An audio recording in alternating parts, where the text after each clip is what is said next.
अध्याय 8 भगवत प्राप्ति। अर्जुन ने कहा, हे भगवान, हे पुरुषोत्तम, ब्रह्म क्या है, आत्मा क्या है, सकाम कर्म क्या है, यह भौतिक जगत क्या है तथा देवता क्या है? कृपा करके यह सब मुझे बताइए।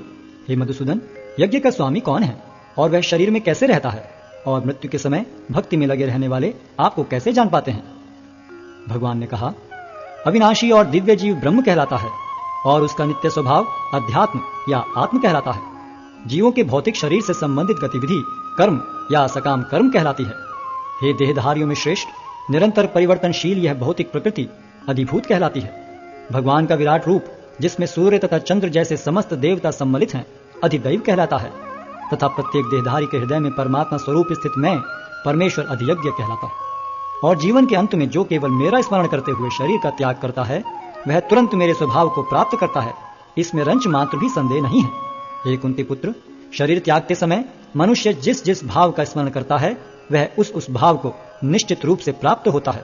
अतएव हे अर्जुन, तुम्हें सदैव कृष्ण रूप में मेरा चिंतन करना चाहिए और साथ ही युद्ध करने के कर्तव्य को भी पूरा करना चाहिए। अपने कर्मों को मुझे समर्पित करके तथा अपने मन एवं बुद्धि को मुझ में स्थिर करके तुम निश्चित रूप से मुझे प्राप्त कर सकोगे। हे पार्थ, जो व्यक्ति मेरा स्मरण करने में अपना मन निरंतर लगाए रखकर अविचलित भाव से भगवान के रूप में मेरा ध्यान करता है, वह मुझको अवश्य ही प्राप्त होता है। मनुष्य को चाहिए कि परम पुरुष का ध्यान सर्वज्ञ, पुरातन, नियंता, लघुतम से भी लघुतर, प्रत्येक का पालन करता, समस्त भौतिक बुद्धि से परे, अचिंत्य तथा नित्य पुरुष के रूप में करे। वे सूर्य की भांति तेजवान हैं और इस भौतिक प्रकृति से परे दिव्य रूप हैं। मृत्यु के समय जो व्यक्ति अपने प्राण को भवों के मध्य स्थिर कर लेता है और योग शक्ति के द्वारा अविचलित मन से पूर्ण भक्ति के साथ परमेश्वर के स्मरण में अपने को लगाता है, वह निश्चित रूप से भगवान को प्राप्त होता है।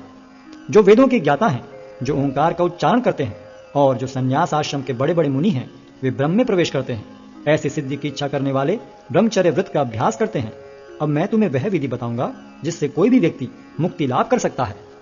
इस योगाभ्यास में स्थित होकर तथा अक्षरों के परम संयोग यानी ओंकार का उच्चारण करते हुए यदि कोई भगवान का चिंतन करता है और अपने शरीर का त्याग करता है, तो वह निश्चित रूप से आध्यात्मिक लोकों को जाता है।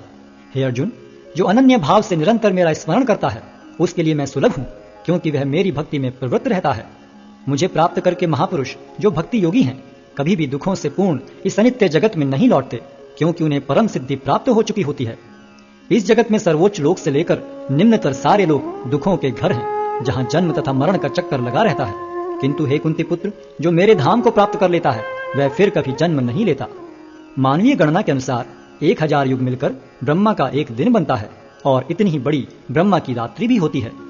ब्रह्मा के दिन के शुभारंभ में सारे जीव अव्यक्त अवस्था से व्यक्त होते हैं और फिर जब रात्रि आती है तो वे पुनः अव्यक्त में विलीन हो जाते हैं।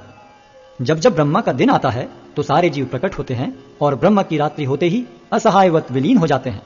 इसके अतिरिक्त एक अन्य अव्यक्त प्रकृति है जो शाश्वत है और इस व्यक्त तथा अव्यक्त पदार्थ से परे है। यह परा और कभी नाश न होने वाली है। जब इस संसार का सब कुछ लय हो जाता है, तब भी उसका नाश नहीं होता।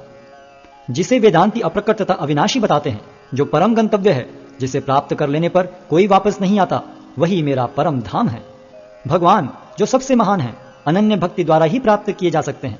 यद्यपि वे अपने धाम में विराजमान रहते हैं, तो भी वे सर्वव्यापी हैं और उनमें सब कुछ स्थित है। हे भरत श्रेष्ठ, अब मैं तुम्हें उन विभिन्न कालों को बताऊंगा जिनमें इस संसार से प्रयाण करने के बाद योगी पुनः आता है अथवा नहीं आता।